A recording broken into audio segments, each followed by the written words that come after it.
अभी हाल ही में नीट का स्कैम हुआ जो देश को झकझोर कर रख देने वाला स्कैम था। नीट की परीक्षा कराती है, उसने जिस प्रकार से धांधलेबाजी पूरे देश भर के विद्यार्थियों के साथ छलावा किया है, उनका भविष्य धक्के में डालने का, गड्ढे में डालने का प्रयास किया है, उसको एक और स्कैम हो गया यूपीएससी का। जी हाँ, यूपीएससी का भी बहुत पैमाने पर स्कैम हो चुका है। ये है आईएएस पूजा खेड़कर, जिनके पास गवर्नमेंट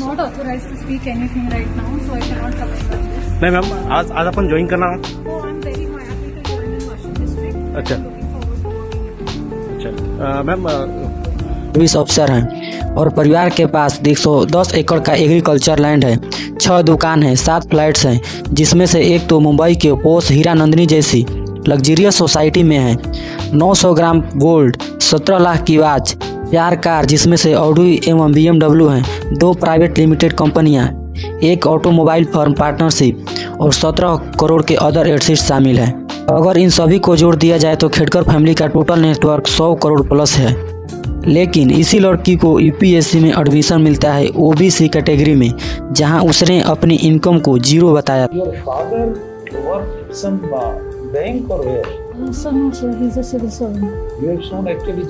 था। और तो और इन मोहतरमा ने फेक डिसेबिलिटी का सर्टिफिकेट बनवाकर यूपीएससी जैसी बड़ी संस्था को अंधा कर दिया था। यूपीएससी वह एग्जाम है जिसमें हर साल 10 लाख लोग सिर्फ 800-900 सीट्स के लिए लड़ते हैं। इन एग्जाम के लिए किसी बच्चे के पिता दिन रात टेम्पू चलाकर अपने बेटे का अरमान जिंदा रखते हैं, अपनी ज़िंदगी भर की पेंशन दे देते हैं अपने बेटों को यूपीएससी के लिए। कितने लोगों के घर तो बिक जाते हैं बस यही सोच के कि बेटे के अरमान को जिंदा रखना है। इसी उम्मीद से कि इस एग्ज़ाम में सबको एक प्लेइंग फील्ड मिलेगा और किसी के साथ भेदभाव नहीं होगा। लेकिन यहाँ पर क्या हो रहा है, आज के इस वीडियो में समझेंगे कि यह हालत सिर्फ यूपीएससी की ही नहीं है, बल्कि यह हालत हर टॉप एंट्रेंस एग्जाम की है, जिसका सपना देश के बच्चे देखते हैं। आज के तारीख में तो कई एग्जाम में ओपनिंग चीटिंग भी हो रही है। इसी के साथ ही ऐसे कई सारे स्कैम हो रहे हैं जो एजुकेशन फील्ड में कभी नहीं होना चाहिए, बिकॉज जो यंग बच्चे होते हैं वही देश का भविष्य और धरोहर भी है। अगर इनमें से मेहनती बच्चों के साथ भेदभाव होगा और टॉप पोजीशन पर गलत लोग पहुंचेंगे तो ऐसे हालत में कंट्री भी अपने प्राइम तक नहीं पहुंच सकती। अब बात करते हैं पूजा खेड़कर की केस की, कैसे इन्होंने यूपीएससी की आंखों में धूल झोंक दी। तारीख है 24 जून 2024 को पुणे के कलेक्टर डॉक्टर सुहास दिवा ने महाराष्ट्र की चीफ सेक्रेटरी सुजेता सोनिक जी को एक लेटर लिखा। लेटर में उन्होंने बताया कि पूजा खेड़कर नाम की एक ट्रेनिंग आईएएस ऑफिसर जिसने अभी तक ऑफिस भी ज्वाइन नहीं की है, उस लड़की ने ऑफिस ज्वाइन करने से पहले ही 4 डिमांड रखी। पहली डिमांड की उन्हें एक सेपरेट ऑफिस दिया जाए क्योंकि वह बाकी स्टाफ के साथ नहीं बैठेगी। दूसरी डिमांड, उन्हें गवर्नमेंट की तरफ से लाल बत्ती वाली प्राइवेट कार दी जाए। तीसरी डिमांड की उनके लिए एक सेपरेट रेसिडेंशियल क्वार्टर की व्यवस्था की जाए। और चौथी डिमांड, उन्हें एक पर्सनल असिस्टेंट यानी गवर्नमेंट की तरफ से एक ऑफिस स्टाफ प्रोवाइड किया जाए। मतलब यहाँ पर मैडम के डिमांड्स उनके पोस्टिंग के पहले ही आ गए थे। अब जाहिर सी बात है कि पूरे के उस कलेक्टर ने उनकी ये सारी डिमांड्स को रिजेक्ट कर दिया। लेकिन इसके बाद पूजा ने खुद को प्राइवेट कार मंगवाई और उसके ऊपर ही महाराष्ट्र गवर्नमेंट और लाल बत्ती की सिग्नल भी लगवा ली। यहाँ तक कम नहीं था कि उसने देखा कि पूरे के असिस्टेंट कलेक्टर का ऑफिस खाली पड़ा था क्योंकि वे लीव पर थे, तो इस बंदी ने उनके ऑफिस को ही हाईजैक करके उनका नाम प्लेट सब बदलकर अपना नाम लिखवा लिया और उस ऑफिस में खुद बैठ गई। मतलब ज़रा आप इनकी रंगदारी देखो कि आपके और मेरे जैसा मामूली इंसान करने का सोचेगा भी नहीं।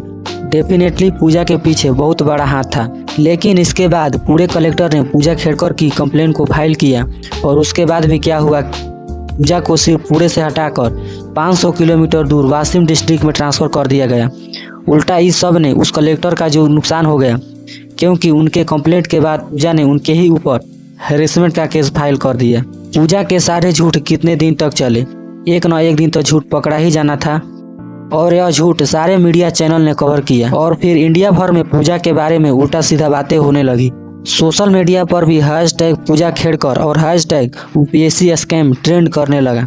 पूजा ने यूपीएससी को सबसे बड़ा स्कैम किया था, वो था रॉन्ग यूज ऑफ रिजर्वेशन का। यूपीएससी की मेरिट में आने के लिए आपको कुछ कट ऑफ मार्क को रीच करना पड़ता है। अगर आप रिजर्वेशन से हो तो यह कट ऑफ रीच करना आसान हो जाता है और पूजा खेड़कर ने भी यहाँ पर इसी चीज़ का यूज किया।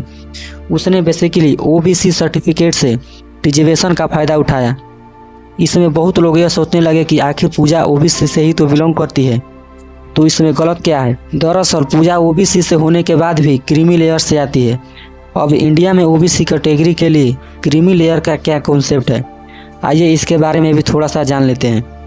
क्रीमी लेयर में वे लोग आते हैं जिसकी एनुअल इनकम 8 लाख से ज़्यादा हो, या दूसरे वे लोग जिनके पेरेंट्स गवर्नमेंट सर्वेंट हो। लेकिन पूजा के केस में यह दोनों ही क्राइटेरिया रिक्वायर्ड थे।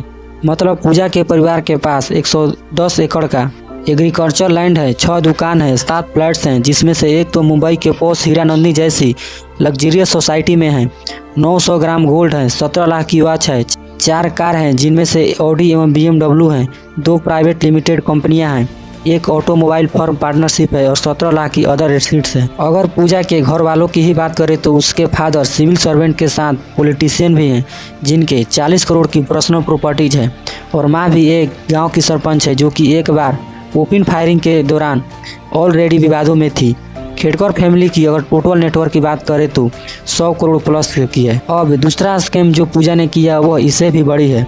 उसने अपने आप को एक डिसेबल पर्सन बता दिया, यानी जिसको हम बेंचमार्क डिसेबिलिटीज भी कहते हैं। पूजा को ऐसा कहना था कि उन आई साइट यानी कि देखने की प्रॉब्लम है। अगर आप 2022 की यूपीएससी कट ऑफ को देखोगे ना तो प्रीलिम्स में PWBD कैटेगरी वालों का कट ऑफ जनरल कैटेगरी के कट ऑफ का सीधा आधा हो गया।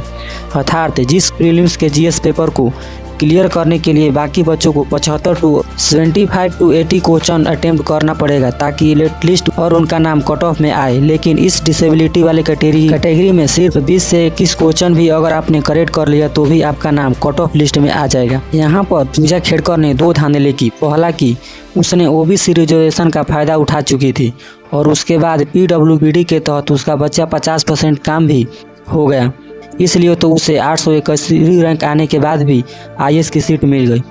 अब जैसे तैसे करके मैडम का सिलेक्शन तो हो गया, लेकिन अब पारी थी मेडिकल टेस्ट की। यूपीएससी ने पूजा को पहले फिजिकल टेस्ट के लिए 22 अप्रैल 2022 को एम्स में बुलाया, पर इस टेस्ट में कोविड का बहाना देकर अपीयर ही नहीं हुई। दूसरी बार जब उसे 26 मई को बुलाया गया तो वह नहीं गई। तीसरी बार 27 मई को बुलाया गया तो वह अगली डेट मांगी। ऐसा करते करते 22 अप्रैल 2022 से लेकर 2 सितंबर 2022 तक 6 महीने हो गए, लेकिन एक भी बार मेडिकल टेस्ट के लिए पूजा अपीयर ही नहीं हुई। चूँकि पूजा को पता था कि अगर उनकी आई साइट को चेक करने के लिए MRI CT स्कैन किया जाएगा तो उसकी सारी पोल वहीं खुल जाएगी, इसलिए उसने एक और बहाना बनाया कि उसे क्लस्ट्रोफोबिया है, जिस वजह से वह MRI स्कैन वगैरह नहीं करवा सकती। और फिर उसने एक प्राइवेट हॉस्पिटल से अपनी रिपोर्ट्स यूपीएससी को सौंपती है, लेकिन यहीं पर कुछ गड़बड़ होने लगती है, क्योंकि पहले तो यूपीएससी ने उसके प्राइवेट रिपोर्ट को एक्सेप्ट ना करते हुए एडमिनिस्ट्रेटिव ट्रिब्यूनल के तहत उसे डिस्क्वालीफाई करा दिया था, लेकिन कुछ टाइम के बाद अचानक से उसी यूपीएससी ने वही रिपोर्ट्स को एक्सेप्ट कर लिया। क्यों भाई, क्यों एक्सेप्ट कर लिया? आखिर मसला क्या था? जब आप डिस्क्वालीफाई ही कर दिए तो आपको एक्सेप्ट करने की क्या ज़रूरत थी? पूजा पकड़ी गई अपनी एरोगेंस की वजह से, न कि आपकी और हमारी ईमानदारी की वजह से। पूजा ने खुद अपनी पैरों पर कुल्हाड़ी मारी है। बोल तो रहे हैं कि कड़क कार्रवाई चालू है, लेकिन मुझे ऐसा नहीं लगता कि होगी ऐसा।